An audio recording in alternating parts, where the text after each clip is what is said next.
Good morning, everyone. I'm Jandal T. Esquadra, and today I am discussing the Noli Me Tangere in Spain.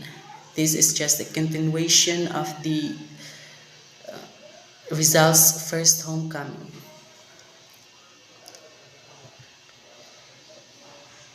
The novel was firstly attacked in the session hall of the Senate of the Spanish Cortes. The senators were General Jose de Salamanca, General Luis de Pando, and Senor Fernando Vida. Vicente Barrantes, a Spanish academician of Madrid who formerly occupied a high government position in the Philippines, bitterly criticized the novel in an article published in the Madrid newspaper, which is called La España Moderna.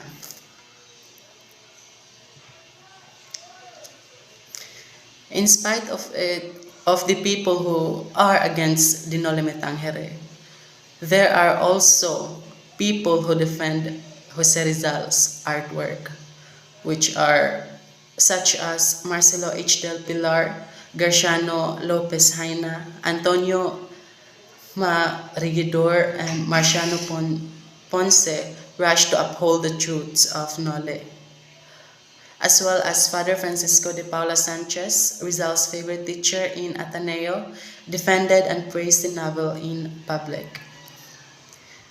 Don Sigismondo Moret, former Minister of the Crown, Professor Miguel Moraita, historian and statesman, and Professor Ferdinand Blumentritt, who is Rizal's best friend. Rev. Father Vicente Garcia, a Filipino Catholic priest scholar, a theologian of the Manila Cathedral, and a Tagalog of famous Imitation of Christ by Thomas Kempis. He is under the name of Justo Desiderio Magalang.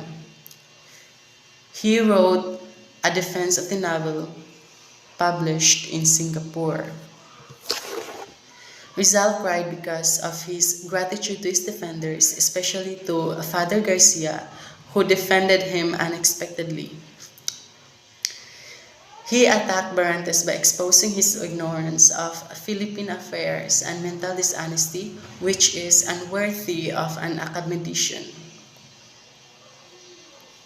Because of the interest of both enemies and protectors of the Noli Me Tangere, the price of the book increased from 5 pesetas per copy to 50 pesetas per copy.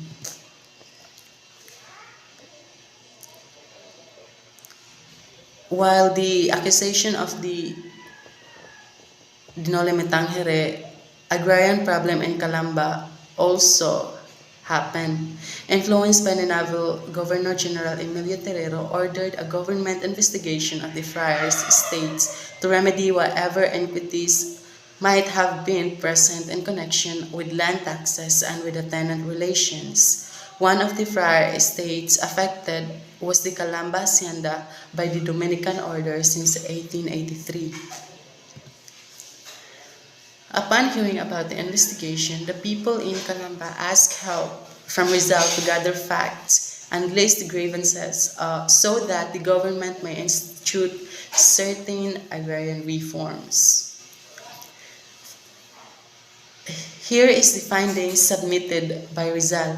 The hacienda of the Dominican order comprised not only the lands around Calamba, but the whole town of Calamba. The profits of the Dominican order continually increased after rentals paid by the tenants. The hacienda owner never contributed a single centavo for the celebration of the town fiesta, for the education, and for the improvement of their agriculture. Tenants who spent much labor in cleaning the lands were dispossessed of the said lands for flimsy reasons. High rates of interest were arbitrarily charged the tenants for delayed payment of rentals. When the rentals could not be paid, the hacienda manager confiscated the work, animals, tools, and farm implements of the tenants. Rizal's reasons for his leaving the Philippines. His presence in Calamba was jeopardizing the safety and happiness of his family and friends. And he could not fight better his enemies and serve his countries, caused with greater efficacy by writing in foreign countries. Hemno al Trabajo, a poem for Lipa. Shortly before Rizal left in 1888, he was asked by a friend to write a poem in commemoration of the town's cityhood.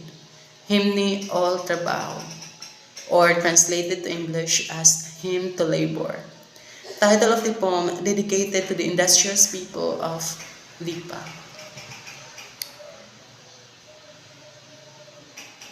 Farewell Philippines. On February 3, 1888, Rizal left his country with a heavy heart. But this is for his own good and for the safety of his family and friends. Thank you everyone for listening.